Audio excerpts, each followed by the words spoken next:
This is Plant-Based Briefing. I cut my weight in half on a whole food plant-based diet by Andrea Sereda at forksoknives.com.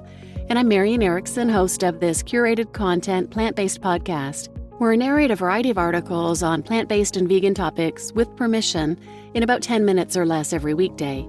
Today's article is from forksoknives.com. They were founded after the release of the 2011 documentary Forks Over Knives, which I highly recommend everyone watch. And their website is filled with resources for whole food plant-based living. They have the latest research, success stories, recipes, and a variety of tools to help people in all phases of their plant-based journey. And you can also watch the documentary Forks Over Knives there for free as well. So now let's get to today's plant-based briefing. I cut my weight in half on a whole food plant-based diet by Andrea Sereda at forksoknives.com. I started struggling with obesity during childhood.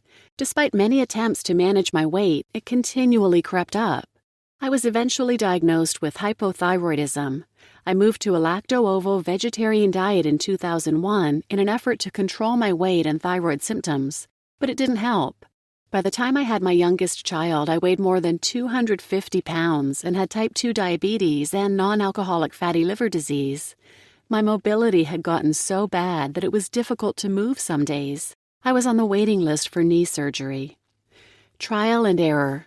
In September 2014, my husband suggested that we watch the Forks Over Knives documentary. As the credits rolled, we both agreed to stop buying eggs and dairy and to transition to a vegan diet.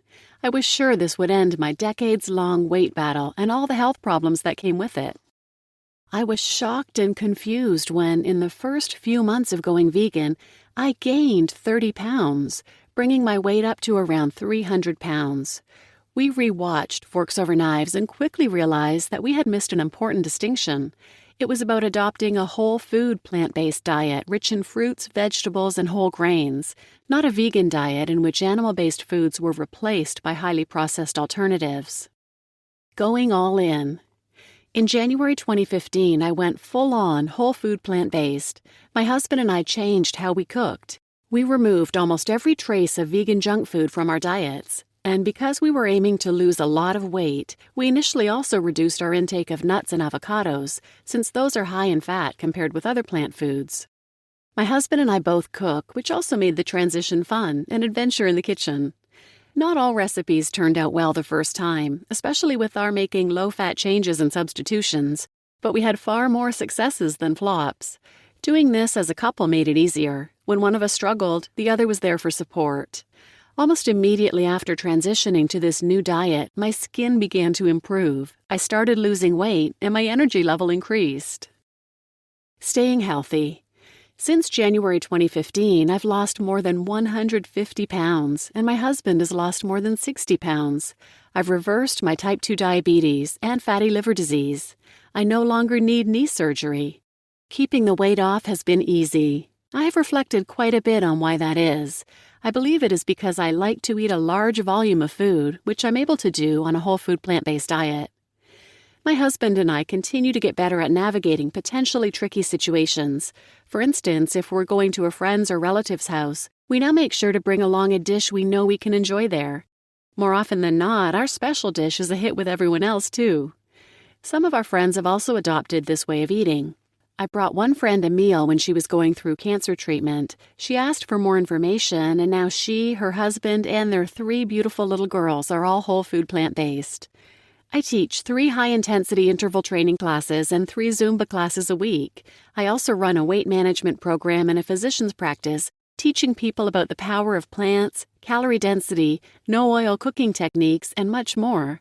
I see clients there choosing more plant-based foods and, in doing so, lowering their A1C numbers, losing weight, and improving their energy and mobility. My health couldn't be better than it is today. Perhaps most importantly, I can now climb with my young children, and I know I'm giving them the healthiest version of myself. You just listened to I Cut My Weight in Half on a Whole Food Plant-Based Diet by Andrea Sereda at forksoknives.com. And I'm Marian Erickson, and this is such an inspirational success story. Because there are important differences between a vegan diet and a whole food plant-based diet. A vegan diet can be full of Oreos and Fritos, but a whole food plant-based diet is based on whole plant foods. Another important distinction is cost, not mentioned in this article, but a lot of people say a vegan diet is expensive, which can be true if you're eating a lot of vegan processed foods and plant-based meats, which are delicious.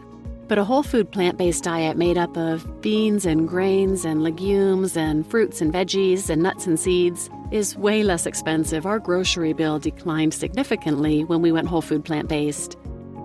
And if you could take a minute to leave a review if you listen on Apple Podcasts, just scroll down to the very bottom and you can rate and review the podcast there. I would really appreciate it. And thanks for listening.